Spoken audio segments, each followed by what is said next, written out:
Todos encontraram? Evangelho de João, capítulo 11. Vamos ler, a princípio, apenas o versículo 35, que diz: Jesus chorou. Vamos orar ao Senhor. Santo Deus, eterno, glorioso, nós nos encontramos agora, ó Pai, diante da Tua sublime palavra, para a exposição do Teu Evangelho, para a exposição, Pai, das obras que o Senhor fez quando pisou aqui na terra, para a exposição, Pai, daquilo que o Senhor tem feito conosco hoje e daquilo que vai fazer ainda. Eu te peço, meu Senhor, que o Senhor nos ajude, o Senhor nos ajude a compreender a Tua palavra, que o Senhor nos dê total reverência para esse momento agora, em que nos aproximamos de Ti, por meio da Tua Santa Escritura. Te peço que o Senhor ilumine o nosso entendimento, que o Senhor esvazie os nossos corações dos nossos eus vazios, para que sejamos cheios de fato do Teu amor, do Teu Espírito, Pai, da Tua glória nesse momento. Eu te peço que o Senhor nos ajude, que não haja distrações, mas que estejamos focados unicamente na Tua palavra, que é viva e eficaz, porque temos a certeza que com ela somos edificados. Obrigado, Senhor, por tudo. Ajuda-nos, humildemente eu te peço, em nome de Jesus. Amém. Meus irmãos, nós estamos diante agora de uma das mais belas e conhecidas narrativas bíblicas. O capítulo 11 do Evangelho de João possui tantos ensinos, tantos ensinamentos para a vida cristã, tantos detalhes que certamente em uma única mensagem de alguns minutos é impossível explicar a grandiosidade desse texto e revelar cada detalhe. Então, possivelmente em outros momentos nós voltaremos a algumas partes desse capítulo. E apesar de nós termos lido apenas o versículo 35, que diz: Jesus chorou, nós meditaremos em quase todo esse capítulo hoje, em boa parte desse capítulo. Afinal, o que poderia motivar aquele que é a própria vida, a própria alegria, o benigno Deus, o Salvador, a chorar? Que lições nós podemos extrair desse capítulo glorioso da Palavra de Deus? O que é que nós podemos trazer para a nossa vida hoje, extrair daquilo? Então, para isso, para que a gente possa entender, pelo menos em que seja uma pequena parte da revelação de Deus nesse capítulo, quero convidar você, meu irmão, a voltar ao versículo 1 para nós meditarmos esse capítulo tão belo da Escritura. O versículo 1 no capítulo 11 diz assim: um homem chamado Lázaro estava doente. Ele era de Betânia, da aldeia de Maria e de sua irmã Marta. Esta Maria, cujo irmão Lázaro estava doente, era a mesma que ungiu o Senhor com perfume e lhe enxugou os pés com seus cabelos. Por isso as irmãs de Lázaro mandaram dizer a Jesus: aquele que o Senhor ama está doente. Então, a narrativa do capítulo 11 começa com Jesus sendo avisado. Começa sendo avisado de que o seu amigo, aquele quem ele ama, olha, essa expressão significa que havia uma proximidade, obviamente, entre Jesus e Lázaro e aquela família. Aquele homem chamado Lázaro está doente. Aquele que o Senhor ama está doente. Isso foi avisado a Cristo. As irmãs de Lázaro, Maria e Marta, mandaram avisar. E João descreve o ambiente onde eles moravam. Eles moravam em uma aldeia que ficava na cidade de Betânia. Significa que aquela cidade onde eles moravam ficava na região da Judeia. Para situar melhor, meus irmãos, na Judeia é onde fica Jerusalém, que é onde fica o templo. É onde Jesus tinha tido todos aqueles embates dos capítulos anteriores, que os homens tentaram agarrá-lo, tentaram apedrejá-lo, e ele se ocultou daqueles homens. Então, a morte de Lázaro acontece na Judéia. Mas na frente vai dizer que apenas 3,5 km da Judéia. Então, de Jerusalém. Então, é importante a gente situar-nos geograficamente para compreender um pouco da narrativa desse texto. E o narrador, João, o evangelista, ele traz um fato futuro. Observem, os atos estão acontecendo e João não está escrevendo simultaneamente aos atos. O Evangelho de João possivelmente foi um dos últimos textos bíblicos a ser escrito. Quando João vem escrever, já haviam se passado muitos anos após a morte e ressurreição do Senhor Jesus Cristo. E João agora ele cita um ato que acontece, uma cena que acontece apenas no capítulo 12, versículo 3, no capítulo seguinte. Ele diz, olha, esta Maria, cujo irmão Lázaro estava doente, era a mesma que ungiu o Senhor com um perfume e lhes enxugou seus pés com seus cabelos. Então, famoso texto de que Maria unge os pés de Cristo com nardo puro, uma essência caríssima.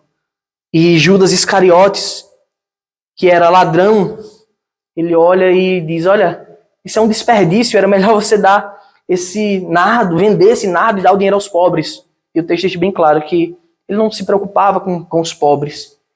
Ele falava isso porque ele era ladrão, porque ele queria ter o dinheiro, ele era o tesoureiro. E João traz essa narrativa para que a gente seja bem situado não só no espaço onde acontece a história, mas também em quem são os personagens. Jesus estava lá, Jesus amava aquela família. Ele tinha uma proximidade lógica e clara, biblicamente falando. De forma que ele dormia naquela casa, possivelmente, algumas vezes ele certamente passava tempos ali, durante as suas peregrinações pelo deserto, durante o seu ministério em Jerusalém. Bom, esse é o aviso que as irmãs de Lázaro mandam dar. Avise que aquele que o Senhor ama está doente. A gente não vê nenhum apelo, um pedido, venha, socorra a gente só vê um aviso. Olha, aquele que o Senhor ama está doente.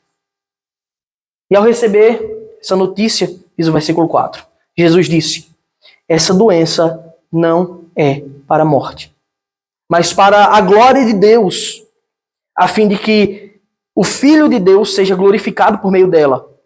Ora, Jesus amava Marta e a irmã dela, Maria, obviamente, e também Lázaro.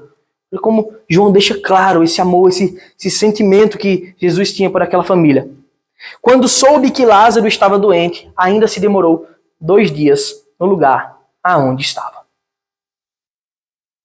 E aqui, meus irmãos, com essa pequena porção, que às vezes a gente lê e pensa só na coisa acontecendo, mas não reflete sobre as verdades que estão aqui implícitas, a gente pode perder muita coisa importante.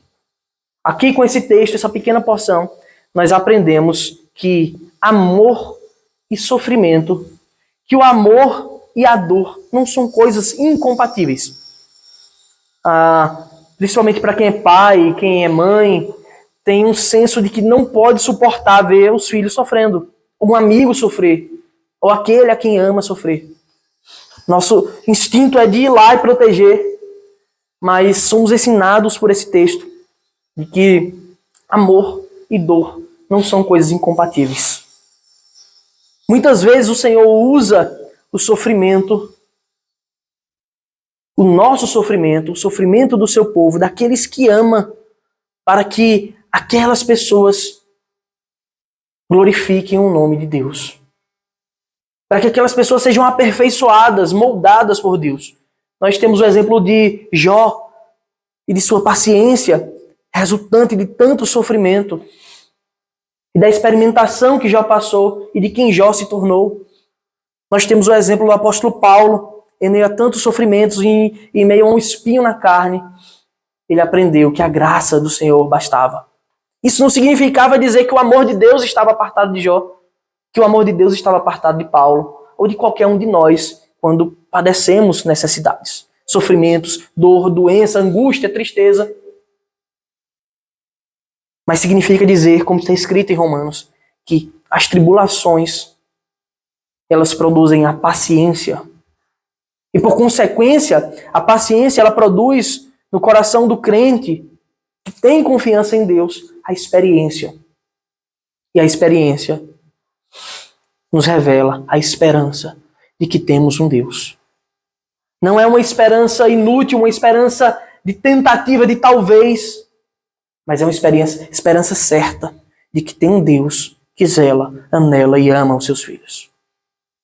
Jesus amava aquela família, porém ainda passou 2 dias lá depois do aviso de que seu amigo Lázaro estava enfermo. E uma enfermidade naquela época não é uma enfermidade como hoje. Havia pouca medicina, pouco tratamento.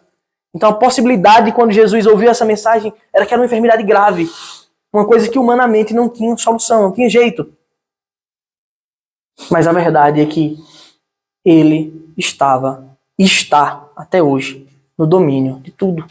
Nada foge do seu controle. As nossas tribulações não são um sinal do abandono de Deus. Não são um sinal de que Deus nos esqueceu e está entretido agora com outras coisas. Não. Mas muitas vezes as tribulações que passamos, as dores, os sofrimentos, mesmo que penosas no momento, são sinal do cuidado de Deus. São sinal de que Ele tem o domínio sobre tudo. É o sinal de que muitas vezes estamos sendo moldados, trabalhados, para que pareçamos cada vez mais com Ele. Mas o que é isso? Para que Ele seja glorificado. Porque Deus, Cristo, Ele poderia ter falado uma palavra de longe e ter curado Lázaro, como Ele já havia feito com o filho do soldado, do rei, do centurião. Está lá descrito no capítulo 4, Ele poderia ter feito. Mas Cristo estava para ser muito mais glorificado ao sobrepujar a morte. Ao mostrar, revelar quem Ele é, ao dominar a morte e tirar da morte um homem. Nós devemos estar cientes que as tribulações elas não determinam os fins das coisas. Quem determina o fim das coisas, bem como os meios pelos quais elas ocorrem, é Deus. Quem determina tudo é Deus. Nós temos estudado da sua soberania, do seu domínio. O sofrimento, meus irmãos, que podemos passar eventualmente, qualquer que seja a circunstância, qualquer que seja a situação, é muitas vezes a escola que Deus usa para os seus verdadeiros discípulos se aperfeiçoarem. Versículo 7 em diante nós vemos: Depois disse aos seus discípulos: Vamos outra vez para a Judeia. Os discípulos disseram: Mestre, ainda há pouco os judeus queriam apedrejá-lo, e o Senhor quer voltar para lá? Jesus respondeu: Não é verdade que o dia tem 12 horas? Se alguém andar de dia, não tropeça, porque vê a luz deste mundo. Mas se andar de noite, tropeça, porque nele não há luz. Essas são as palavras de Jesus e o questionamento dos seus discípulos. Olha, a gente vai voltar para lá, mas esqueceu que lá é pertinho do templo de Jerusalém, onde estão os judeus que querem lhe matar, que estão lhe procurando. E passados esses 2 dias, Jesus ainda ficou ali naquele lugar. O Senhor chamou os discípulos: Vamos, chegou a hora. E os discípulos, sem entender, com medo, atemorizados, né? Afinal, lá estavam os inimigos de Jesus, os fariseus. E, infelizmente, a gente passa por essas situações como esses discípulos.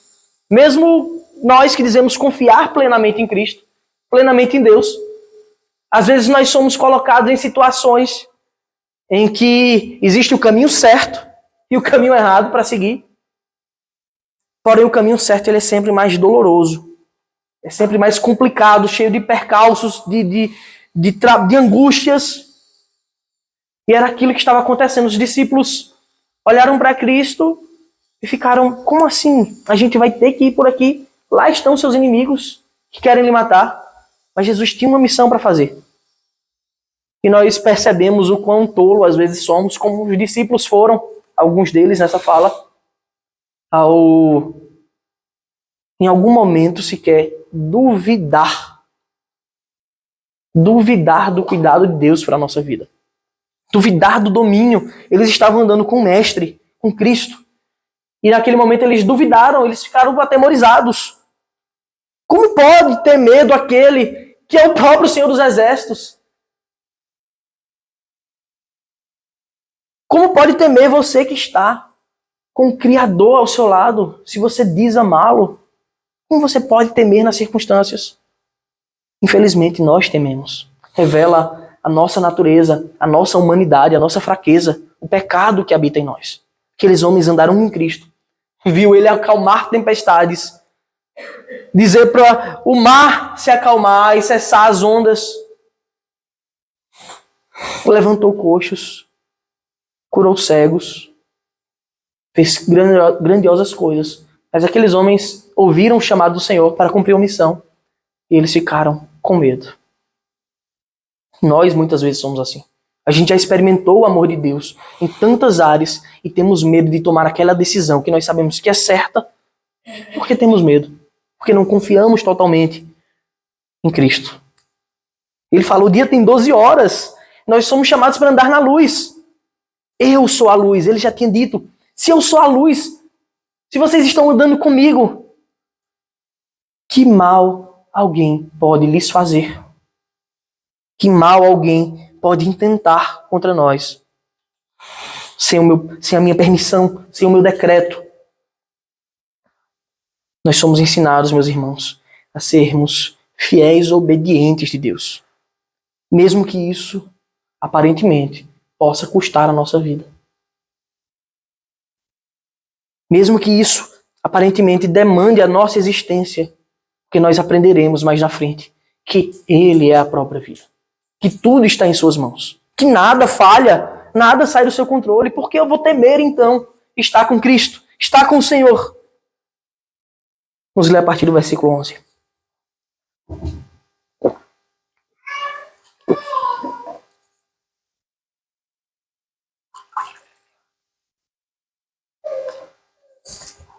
Tendo dito isso, acrescentou, nosso amigo Lázaro adormeceu, mas vou para despertá-lo.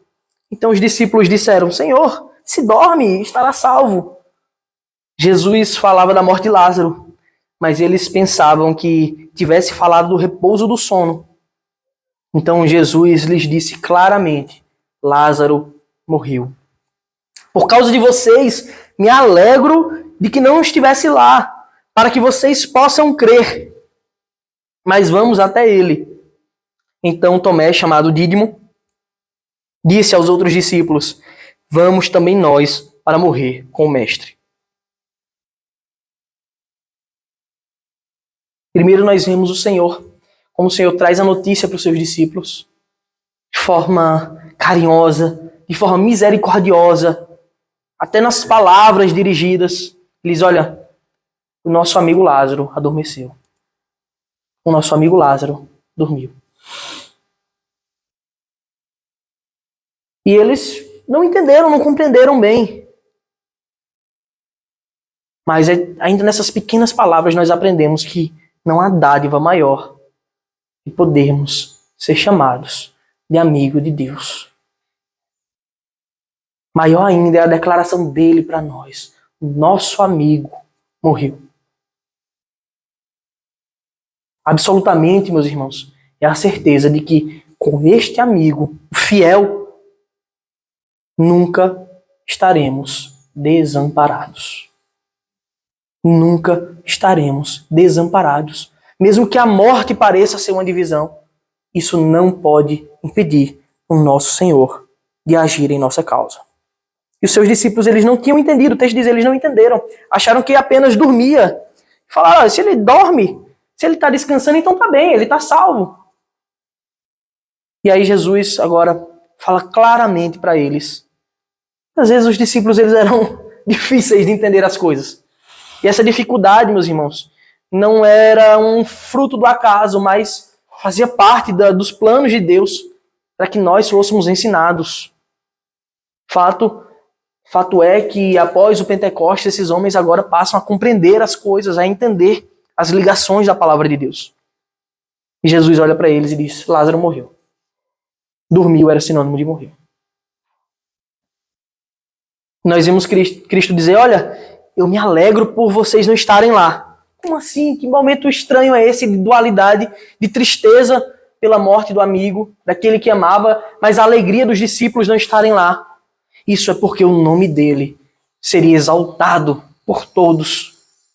O nome dele estava para ser exaltado por todos, mesmo em meio a tão grande tribulação. Mesmo em meio a uma coisa impossível para o homem, que é a morte, que pode fazer você depois de morrer. Aparentemente, é onde se esvai todas as esperanças, é onde se encerra a existência aqui nesse mundo. Mas agora o Senhor estava prestes a mostrar que isso não poderia ser um empecilho para ele. Que ele é muito superior a tudo isso. E vemos a desesperança, de Tomé, a forma como Tomé fala, que não acontece só aqui, mas repetidamente, mais na frente a gente vai ver Tomé com incredulidade. Ele agora fala de forma triste: vamos todos, que agora chegou infelizmente a hora da gente morrer. O mestre vai morrer, a gente vai morrer também. Vamos todos juntos. Nós vemos como a tristeza, ela muitas vezes mexe com a gente a ponto de fazer com que sejamos crentes dúbeis, duvidosos.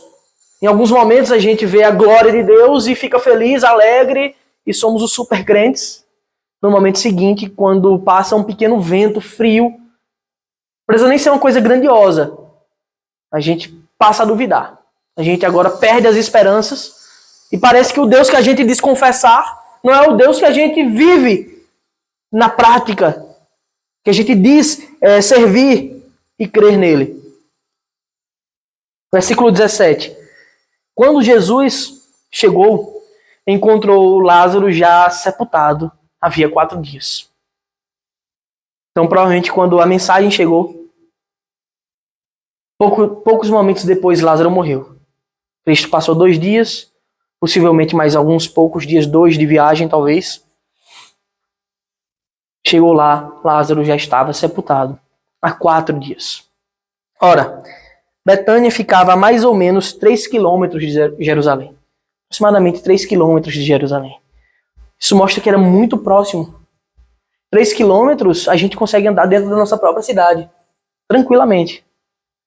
Então, essa pequena aldeia ficava próxima a Jerusalém, consequentemente muito próxima ao templo, onde assistiam muitos dos fariseus, dos saduceus, daqueles homens que já haviam tentado prender a Jesus, já haviam tentado apedrejar Jesus. Versículo 19. Muitos dos judeus vieram visitar Marta e Maria, a fim de consolá-las por causa do irmão. Então nós vemos que, chegando lá, a cena é essa. Lázaro já estava sepultado, mas havia muita gente. Pela proximidade, havia muita gente consolando aquela família. Possivelmente uma família conhecida. Possivelmente o fato que é expresso lá no capítulo 12, de que uma das irmãs de Lázaro lava os pés de Cristo com nardo puro, que era uma coisa muito cara. Aquela família poderia ter até boas posses, talvez. Consequentemente, ser uma família conhecida. Portanto, recebia muitas visitas com a morte de Lázaro. E Jesus chega lá e tem aquela multidão que vai lá para consolar a família. Vai lá para consolar aquelas irmãs. Versículo 20 é dito: Marta, quando soube que Jesus estava chegando, foi encontrar-se com ele. Maria, porém, ficou sentada em casa.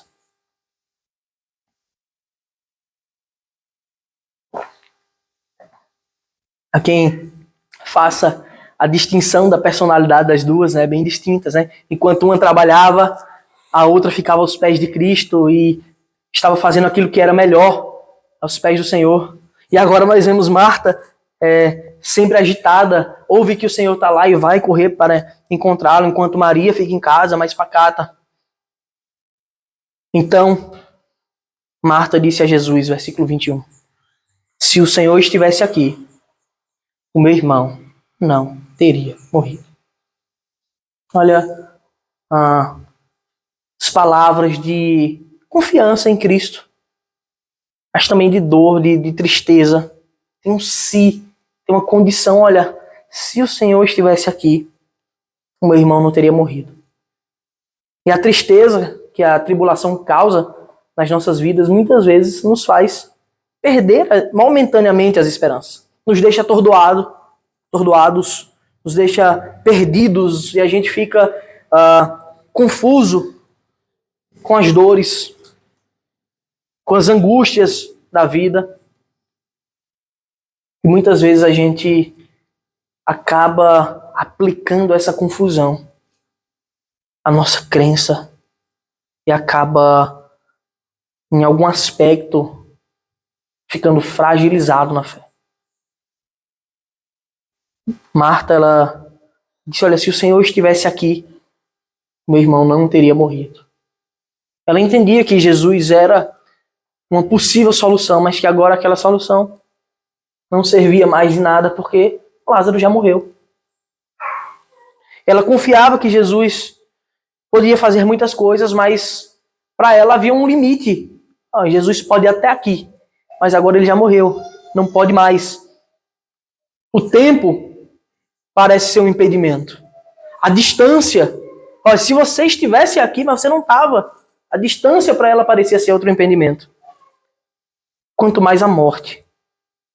Afinal, quem pode trazer um homem de volta à vida? Mas as tribulações, elas fazem isso porque parece que ela havia esquecido de que o Senhor havia curado o filho do centurião à distância, sem nem olhar para o menino. Ela parecia não crer corretamente que o Senhor é o próprio Criador. O Senhor já havia feito grandes sinais, grandes milagres, transformado água em vinho, mostrando o seu poder de transformação nas nossas vidas.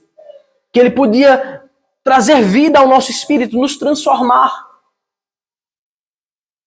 Ele tinha feito homens andar, que eram coxos, mostrando o seu poder regenerador, mostrando o seu domínio sobre a natureza. Ele tinha feito o cego ver, mostrando que ele podia fazer também com que nós enxergássemos a verdade pela fé. O Senhor tinha multiplicado pães e peixes, mostrando que Ele é o alimento perene, o pão vivo que desce do céu, que alimenta a nossa alma para a eternidade. É a fonte da saciedade. Ele já havia feito tantas coisas. Será que o tempo, a distância e a morte poderia ser um impedimento sequer para Ele realizar a sua obra mais uma vez? Nenhuma dessas condições, obviamente, poderia ser um impedimento para o Senhor Jesus Cristo de efetuar tão grande milagre como Ele fez naquele dia. Mas a tristeza e o desespero fazem com que muitas vezes nós nos sintamos fracos, desolados, totalmente impotentes. E é aí que somos, meus irmãos, ensinados na dor a confiar em Cristo. É assim que nós somos moldados pela dor. Não tentando sobrepujar a dor com as nossas forças, porque a gente não tem para isso. Mas é quando nós depositamos nele, é que nós nos sentimos fortes, porque quando nós estamos fracos, aí é que somos fortes. E você precisa confiar em Cristo. E que qualquer circunstância não pode ser um impedimento para a sua vida. Que nada pode impedir o Senhor de agir, porque Ele é Deus. Ele tem todo o poder nas mãos. Versículo 22. Mas também sei, palavras de Marta, mas também sei que mesmo agora, tudo que o Senhor pedir a Deus, Ele concederá. Nós vemos que ela tinha uma fé verdadeira, sincera. É como se ela dissesse, eu confio no Senhor para tudo. Eu confio, mas a circunstância mostra que agora não tem mais jeito. Acabou. Versículo 23. Jesus disse a ela, o seu irmão há de ressurgir. O seu irmão há de ressurgir. Ao que Marta respondeu, eu sei que ele há de ressurgir na ressurreição, no último dia. Ela não compreendeu que o Senhor estava falando que ele tinha o controle de tudo naquele momento. Que ele ia ressurgir naquele momento. Que ele estava para efetuar o grande sinal descrito por João, o último sinal. descrito por João. Marta, ela tinha uma crença correta. Ela conhecia a boa doutrina da ressurreição. E significava que ela não estava imergida no erro dos saduceus, que não acreditavam nisso. Significava que ela confiava, ela conhecia bem, era uma crente ortodoxa, tinha aprendido do Senhor, de que no último grande dia, todos nós teríamos os nossos corpos ressuscitados e o Senhor traria nosso espírito de volta para habitar agora pela eternidade. Porém, faltava nela a confiança plena de que o Senhor já tinha nas mãos, sempre teve as chaves da vida e da morte. E o Senhor sempre teve tudo em suas mãos. E que nada podia ser um impedimento para ele de agir. Essa verdade significa dizer que Deus é soberano. E nós temos falado isso nos nossos encontros, nós temos falado sobre a soberania de Deus, sobre as implicações de crer que Deus é soberano. Significa dizer que ele tem poder e domínio sobre tudo para fazer o que quiser, porque ele é verdadeiramente Deus, onipotente, todo poder, não um poder limitado, não muito poder, mas todo poder. Ele é absoluto, eterno, glorioso, perfeito. Versículo 25. Então Jesus declarou, e essa é uma das declarações mais lindas de toda a Escritura. Aqui está a nossa esperança, aqui está a nossa glória. E podemos dizer, eu sou servo de Deus, por isso, aqui está a nossa glória. Então Jesus declarou, eu sou a ressurreição e a vida. Quem crê em mim, ainda que morra, viverá.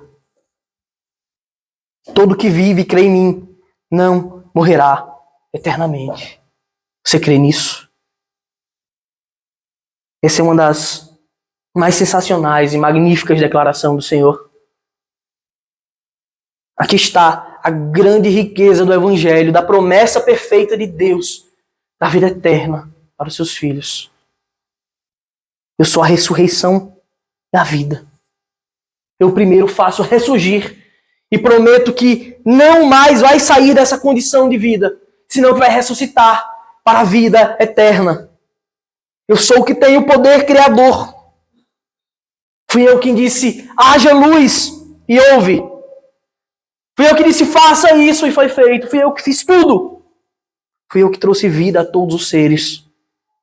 De mim procede o fôlego. Quem crê em mim, ainda que morra, ainda que humanamente morra, fisicamente, quem crê em mim, ainda que morra, viverá. São as palavras de maior esperança para um crente, para o cristão. É isso que nos consola quando nós perdemos os nossos próximos, os nossos irmãos. É saber que aquele que morre em Cristo, mesmo que o seu corpo agora se desfaleça, na eternidade encontraremos todos os nossos irmãos para a vida eterna. Ele é a própria vida. Ele é Deus. Portanto, nós podemos confiar nele plenamente para isso. E aquele que vive e crê, é o que ele diz, não experimentará a morte eterna. Não será condenado. Não experimentará a condenação que merece, porque nós merecemos. Mas ele é tão bom, que ele nos garante a vida de glória, sem merecermos sequer um segundo dela. Ele nos garante a vida eterna, a eternidade. Você crê, meu irmão? Você crê que terá o seu corpo ressuscitado no último dia? O seu corpo agora apartado, longe da presença do pecado, longe do erro, do engano, da corrupção, da falha? Você crê que a morte ela não pode deter o filho, os filhos de Deus? E eu faço essa pergunta, assim como o Senhor perguntou a Marta naquele dia. Você tem essa confiança que será ressuscitado pela eternidade? Se você tem, porque você vive hoje, agora, esses poucos anos, como se não houvesse Deus. A nossa confiança, ela tem que se demonstrar nas nossas atitudes, na nossa vida. Versículo 27.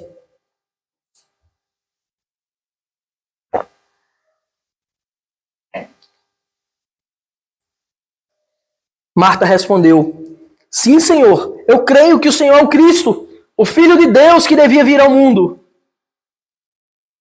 Depois de dizer isto, nós vemos que Marta, ela creu de fato. Ela acreditava em Cristo. Ela confiava, mesmo abalada pela dor, pelo sofrimento, ela confiava de que Ele podia todas as coisas. Versículo 28 é dito: Depois de dizer isto, Marta foi chamar a Maria, a sua irmã, e lhe disse em particular: O mestre chegou e está chamando você. Quando Maria ouviu isso, levantou-se depressa e foi até ele, pois Jesus ainda não tinha entrado na aldeia, mas permanecia onde Marta o havia encontrado. Então Jesus estava lá, no mesmo lugar que tinha conversado com Marta, e Marta havia ido chamar Maria. Porém, a forma como ela se levantou, depressa, rápido, motivou, né, alguns judeus, como está escrito no versículo 31. Os judeus que estavam com Maria em casa e a consolavam, vendo-a levantar-se depressa e sair, seguiram-na, pensando que ela ia ao túmulo para chorar. Eles achavam que aqueles momentos de luto, de dor, que as pessoas ficam desnorteadas e aqueles homens queriam consolá-la de fato. Mas na verdade ela ia se encontrar com a vida, mesmo tendo visto a morte. Versículo 32. Quando Maria chegou ao lugar onde Jesus estava, ao vê-lo, lançou-se aos seus pés, dizendo: Se o Senhor estivesse aqui, o meu irmão não teria morrido. São exatamente as mesmas palavras que a sua irmã havia dito. Se o Senhor estivesse aqui, o meu irmão não teria morrido. Quando Jesus viu que ela chorava e que os judeus que a acompanhavam também choravam, agitou-se no seu espírito e se comoveu. Nós vemos a grandiosidade do amor de Deus, quão perfeito Ele é. Versículo 34, e perguntou: Onde vocês o puseram? Eles responderam: Senhor, venha ver. No versículo 35 é dito: Jesus chorou. Jesus chorou, meus irmãos, é talvez o menor versículo da Bíblia. E quanto significado pode ter em apenas duas palavras? Senhor Deus, Deus encarnado, Deus homem, o Verbo eterno, estava agora chorando. Ele que tinha dito: Eu sou a ressurreição e a vida. Quem crê em mim, ainda que morra, viverá. Revelava uma frase que só pode ser dita por Deus. Porque nenhum outro tem essa prerrogativa, senão Deus. E quem falar isso sem ser Deus está mentindo, é um blasfemo. Mas o Senhor tinha dito: Eu sou a ressurreição e a vida. E Ele já tinha mostrado que era Deus. Mas agora o Senhor chorava. Agora o Senhor estava triste com seus irmãos, com seus eleitos, revelando uma das grandes verdades da palavra de Deus. Uma das mais gloriosas e incríveis mensagens do Evangelho. O nosso Deus se fez como nós, homem, e suportou tudo aquilo que nós podemos suportar, para que nós tenhamos nele nosso alento, para que nós possamos nos achegar a Ele confiadamente junto ao trono da sua graça, para alcançar misericórdia, o alento, o consolo. O Senhor se comoveu com a tristeza e a dor daqueles que Ele amava. E essas devem ser palavras de grande alegria para nós, porque significa que o Senhor já declarou que nos ama. Portanto, quando nós estamos tristes, sofrendo, padecendo as mais terríveis tribulações, Ele também se comove com a gente, conosco. Isso não significa dizer que ele agirá da forma que você quer, que ele vai fazer no momento que você quer. Mas é o consolo eterno de sabermos que não estamos sós em nenhuma tribulação, se de fato ele é o nosso Deus. Se de fato ele é o nosso amigo amado. O Senhor que não tem paixões como nós, mas ele sente por nós um amor verdadeiro, incondicional. O Senhor não se alegra no sofrimento dos seus filhos, mas pode usar tudo isso para a sua própria glória.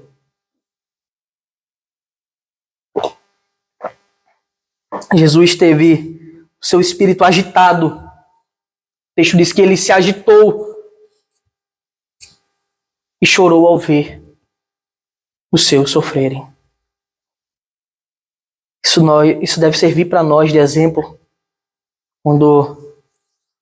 sempre que sofremos por boas causas, a gente deve ter a certeza de que o Senhor está conosco e que ele se compadece de nós em tempo oportuno.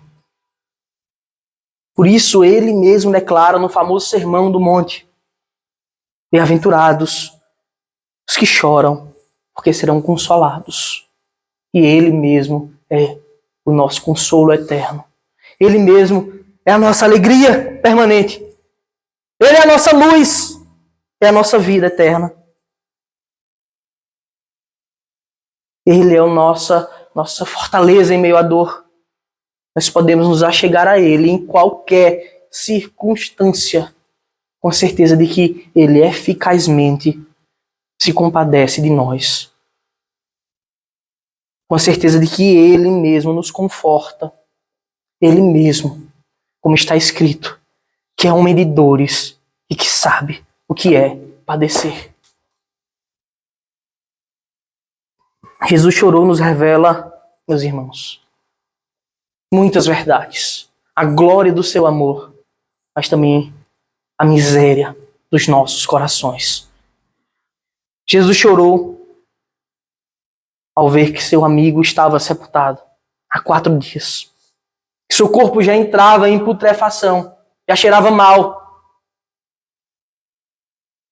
Mas isso é o resultado do pecado.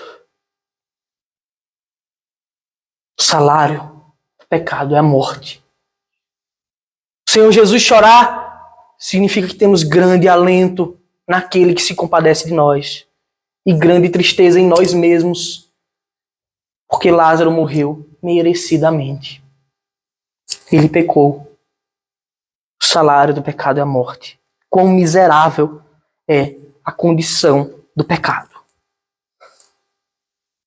Mas voltamos a ser alegres por saber que nele mesmo está o antídoto para esse mal. Nele mesmo está a cura para essa terrível doença, para essa chaga, a pior das chagas, o pior dos cânceres, o pecado. Ele tem a cura para as nossas vidas.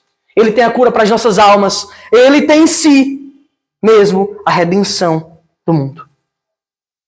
Quão bom é saber que o Mestre está verdadeiramente conosco em todos os momentos, meus irmãos. Inclusive os de dor, nos derramando em nós o seu conforto, a sua graça, o seu amor. Que glória é saber que ele mesmo é a ressurreição e a vida. O mesmo que chorou e se compadeceu é o mesmo que nos garante a eternidade, pois ele sobrepujou a morte. Ele tirou das garras da morte um homem e trouxe a vida. Como também a todos nós que cremos, ele vivificou os nossos espíritos e nos garante que o último inimigo que será derrotado será a morte.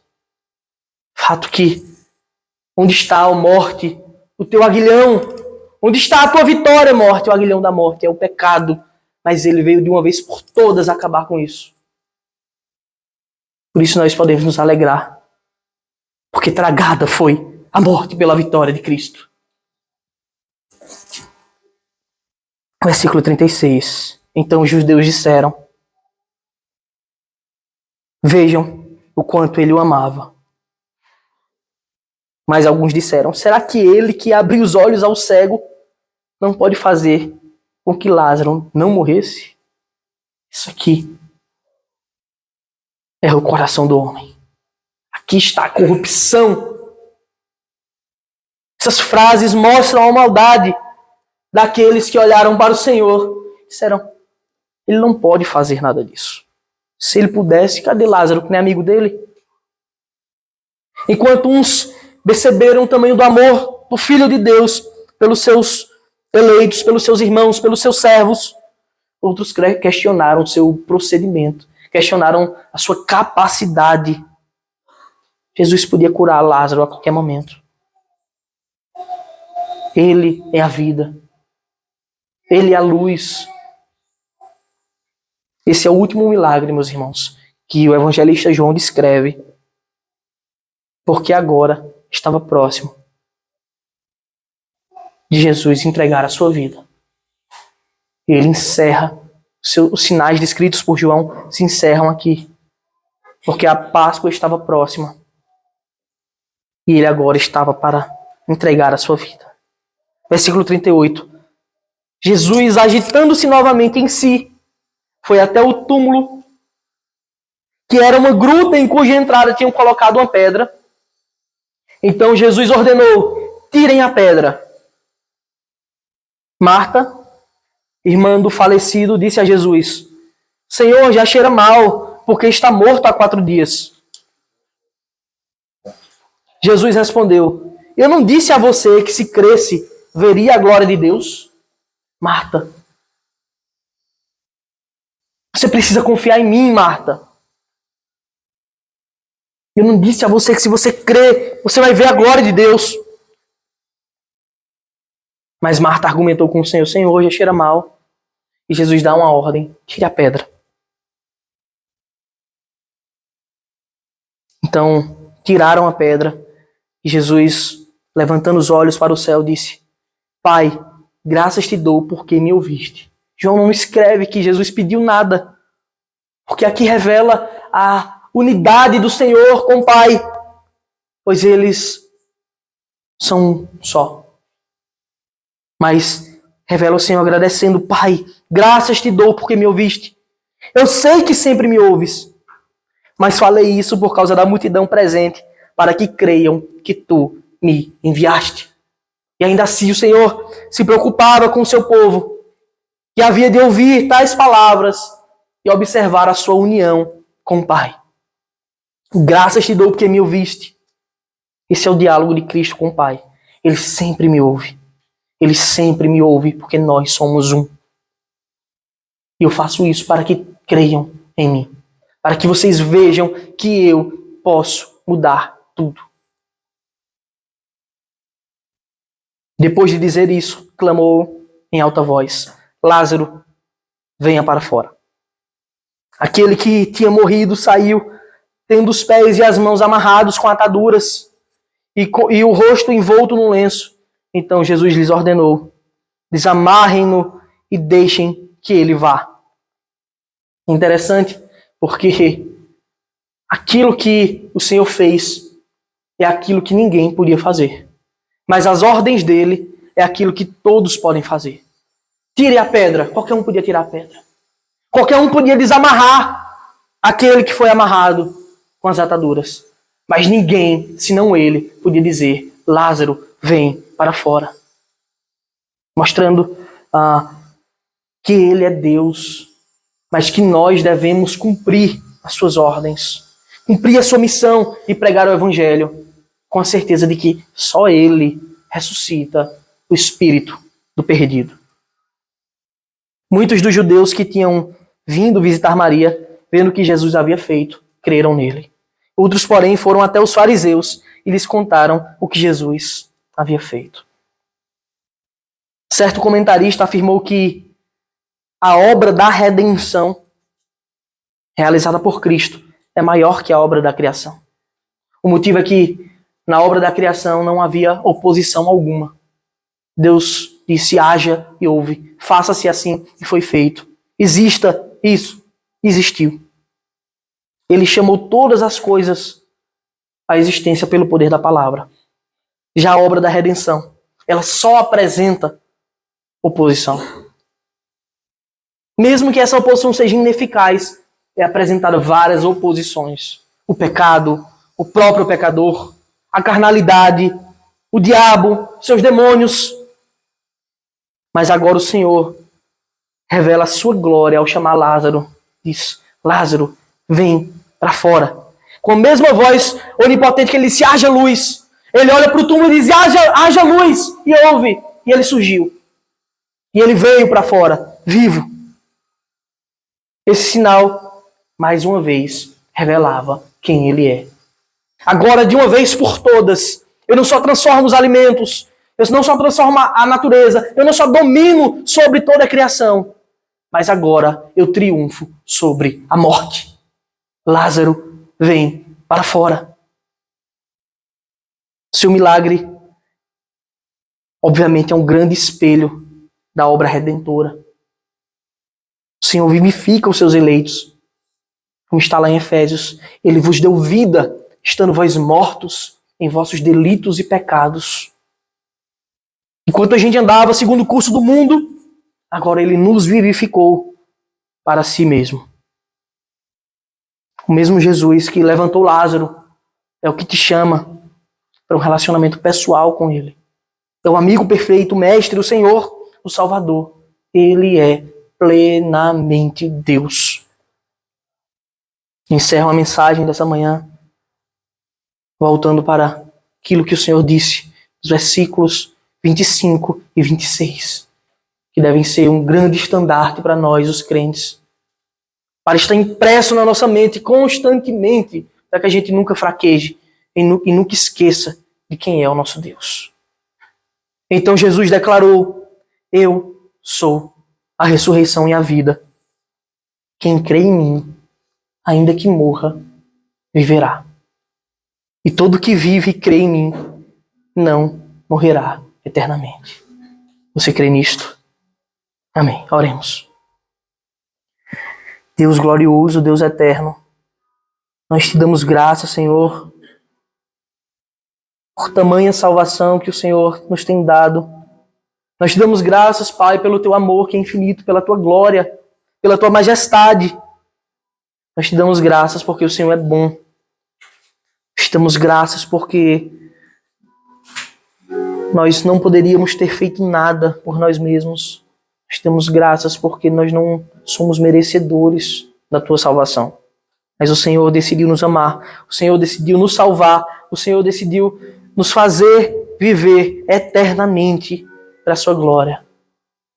Eu te louvo, ó Deus, pelo teu amor. Nós te louvamos, Pai, pela tua misericórdia. Nós te louvamos porque o Senhor tem nas mãos a chave da vida e da morte. Tem todo o poder, domínio e soberania. Aplica a tua palavra, Senhor, nos nossos corações, para que tenhamos grande alento em ti, que nos promete a vida verdadeira, a vida em abundância, a vida sem a corrupção do pecado, a vida eterna, que não haverá mais morte, não haverá mais pranto, mais tristeza, mais dor, senão que reinaremos contigo por toda a eternidade. Em nome de Jesus, Senhor, abençoa o teu povo, a tua igreja. Amém. Amém.